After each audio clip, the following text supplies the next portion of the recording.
The Twin Ports faces plenty of child care challenges. Superior leaders took on that issue today with an event called A Day Without Daycare, highlighting the problems families face.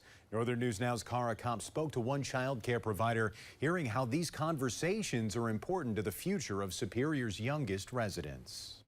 Stomp, stomp, I'm a crocodile. The sound of children's laughter have filled the Campbell's house for the last 36 years. Instead of bringing our child to a daycare, we decided we want to do a daycare. While Cameron Campbell and his wife have loved every second of running Cindy Campbell's daycare, it has grown challenging over the years. What do we make, like $11 an hour? And they're not alone.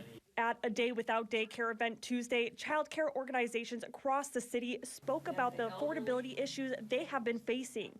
Those issues, in turn, impacting Superior families. Wisconsin parents, on average, pay $10,000 per year for center-based infant care and $8,000 for home-based infant care each year.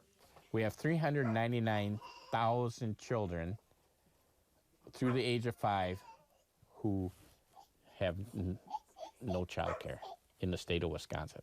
Parents couldn't go to work, and look at the people that we have in our community that need a job.